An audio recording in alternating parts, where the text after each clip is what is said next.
একবার চোখ বন্ধ করুন, ভাবুন রাত ঠিক 12টা, চারিদিকে নিস্তব্ধতা, কিন্তু একটি দেশের বুকের ভেতর তখন যেন 1000 বছরের ঘুম ভাঙছে। একটি ঘড়ির কাঁটা এগিয়ে যাচ্ছে, আর সেই সঙ্গে পিছিয়ে যাচ্ছে একটি সাম্রাজ্যের কালো পতাকা। কোথাও একজন বৃদ্ধা মায়ের চোখে জল, কোথাও একজন তরুণ জেলের অন্ধকার কুঠুরিতে, কোথাও একজন বাবা তার ছেলেকে শেষবারের মতো বিদায় দিচ্ছেন, আর কোথাও একজন কিশোর বুক ফুলিয়ে বলছে বন্দে মাতরম। আরেক প্রান্ত থেকে ভেসে আসছে ইনকিলাব জিন্দাবাদ। আর কোনো এক মঞ্চে বজ্রকণ্ঠ ডু অর ডাই। কোথাও হাওয়াই ভাসছে ব্রিটিশ বুকে কাঁপন ধরিয়ে দেওয়া সেই কণ্ঠ, सरफरोशी की तमन्ना अब हमारे दिल में है, सरफरोशी की तमन्ना अब हमारे दिल में है, देखना है जोर कितना बाजुए कतिल में है। তারপর 14ই অগাস্টে রাত পেরিয়ে 15ই অগাস্ট 1947 ভারত পেল তার প্রিয় কাঙ্ক্ষিত স্বাধীনতা। কিন্তু ভুললে চলবে না, 15ই অগাস্ট শুধু একটি তারিখ নয়, এটি একটি জাতির দীর্ঘ প্রতীক্ষার অবসান। এটি লক্ষ লক্ষ মানুষের ত্যাগের স্মৃতি। এটি অশ্রু আর রক্ত দিয়ে লেখা ইতিহাস। 14ই অগাস্টের রাত পেরিয়ে আসছে 15ই অগাস্ট 1947, আর ঠিক সেই মধ্যরাতে পণ্ডিত জওহরলাল নেহরু বললেন, at the stroke of the midnight hour, when the world sleeps, India will awake to life and freedom। অর্থাৎ যখন পৃথিবী ঘুমিয়ে থাকবে মধ্যরাতের সেই মুহূর্তে ভারত জেগে উঠবে জীবন এবং স্বাধীনতার জন্য।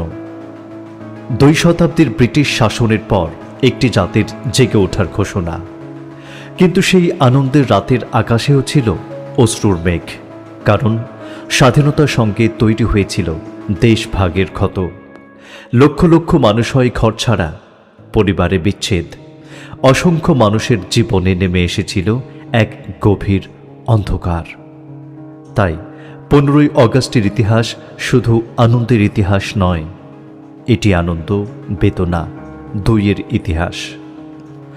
স্বাধীনতা কোনো একজন মানুষের উপহার নয়, এটি একটি কোনো আন্দোলনের ফল নয়। 1757 সালের পলাশী যুদ্ধের মাধ্যমে স্বাধীন নবাব সিরাজের পতন, 1857 সালের মহাবিদ্রোহ থেকে শুরু করে স্বদেশী আন্দোলন, অসহযোগ আন্দোলন, আইন অমান্য আন্দোলন, ভারত ছাড়ো আন্দোলন, তার পাশাপাশি বিপ্লবীদের আত্মত্যাগ, আজাদ হিন্দ ফৌজের সংগ্রাম, ছাত্র, যুবক, কৃষক, শ্রমিক এবং অসংখ্য সাধারণ মানুষের অংশগ্রহণ, সব মিলিয়ে তৈরি হয়েছিল স্বাধীনতার সেই বিশাল স্রোত। এই ইতিহাসের সবচেয়ে বড় সৌন্দর্য এখানেই। ভারতের স্বাধীনতার গল্পে শুধু বড় বড় নেতাদের নাম নেই, আছেন অসংখ্য মানুষ যারা হয়তো ইতিহাসের পাতায় জায়গা করে নিতে পারেননি, কিন্তু তাঁদের ত্যাগ ছাড়া আজ আমরা এই স্বাধীন বাতাসে নিঃশ্বাস নিতে পারতাম না। দেশ স্বাধীন হওয়া এক জিনিস, আর মানুষের মন স্বাধীন হওয়া আরেক জিনিস। 15ই অগাস্ট তাই আমাদের একটি প্রশ্ন করে, স্বাধীনতার 79 বছর পর আমরা স্বাধীনতাকে কিভাবে ব্যবহার করি? আজ আমাদের হাতে প্রযুক্তি আছে, বিজ্ঞান আছে, মহাকাশযান আছে, ডিজিটাল ভারত আছে, বিশ্বের সামনে এগিয়ে যাওয়ার অসংখ্য সুযোগ আছে, কিন্তু একই সঙ্গে আমাদের সামনে কিছু দায়িত্বও আছে। আমরা কি গুজব ছড়ানোর আগে সত্যতা যাচাই করি? আমরা কি অন্য ধর্ম, অন্য ভাষা, অন্য মতের মানুষকে সম্মান করি? আমরা কি দুর্নীতিকে প্রত্যাখ্যান করি? আমরা কি নারীকে সম্মান করি? আমরা কি পরিবেশকে রক্ষা করি? আমরা কি আমাদের কাজ সততার সঙ্গে করি? কারণ স্বাধীনতা শুধু অধিকার নয়, স্বাধীনতা মানে দায়িত্ব। একজন শিক্ষক যখন দরিদ্র ছাত্রকে পড়ান, সেটাও দেশপ্রেম। একজন চিকিৎসক যখন অসহায় মানুষের পাশে দাঁড়ান, সেটাও দেশপ্রেম। একজন কৃষক যখন মাটিতে ফসল ফলান, সেটাও দেশপ্রেম। একজন সৈনিক যখন সীমান্তে দাঁড়ান, সেটাও দেশপ্রেম। আর একজন সাধারণ নাগরিক যখন নিজের কাজটি সততার সঙ্গে করেন, সেটাও দেশপ্রেম। একবার ভাবুন মহাত্মা গান্ধীর কথা, নেতাজি সুভাষচন্দ্র বসু, পণ্ডিত জওহরলাল নেহরুর কথা, সর্দার বল্লভভাই প্যাটেল কিংবা মাওলানা আবুল কালাম আজাদের কথা। তারা জানতেন না স্বাধীন ভারতের ভবিষ্যৎ কেমন হবে।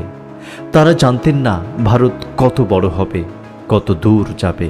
তারা শুধু একটি স্বাধীন ভারতের স্বপ্ন দেখেছিলেন। আজ সেই ভারত আমাদের হাতে। তাই 15ই অগাস্টে আমরা শুধু তাদের স্মরণ করব না, তাদের স্বপ্নের কাছে নিজেদের জবাবদিহি করব। যে স্বাধীনতার জন্য কেউ জেল খেটেছেন, কেউ নির্বাসনে গেছেন, কেউ পরিবার হারিয়েছেন, কেউ জীবন দিয়েছেন, সেই স্বাধীনতাকে আমরা যেন ঘৃণা দিয়ে ছোট না করি, মিথ্যা দিয়ে কলঙ্কিত না করি, দুর্নীতি দিয়ে দুর্বল না করি, বিভাজন দিয়ে ভেঙে না দিই, বরং সত্য দিয়ে শক্তিশালী করি, শিক্ষা দিয়ে আলোকিত করি, সম্প্রীতি দিয়ে সুন্দর করি, পরিশ্রম দিয়ে সমৃদ্ধ করি, আর ভালোবাসা দিয়ে ভারতকে অনেক বড় করে তুলি। এই হোক 15ই অগাস্ট স্বাধীনতা দিবসের অঙ্গীকার। জয় হিন্দ, জয় ভারত।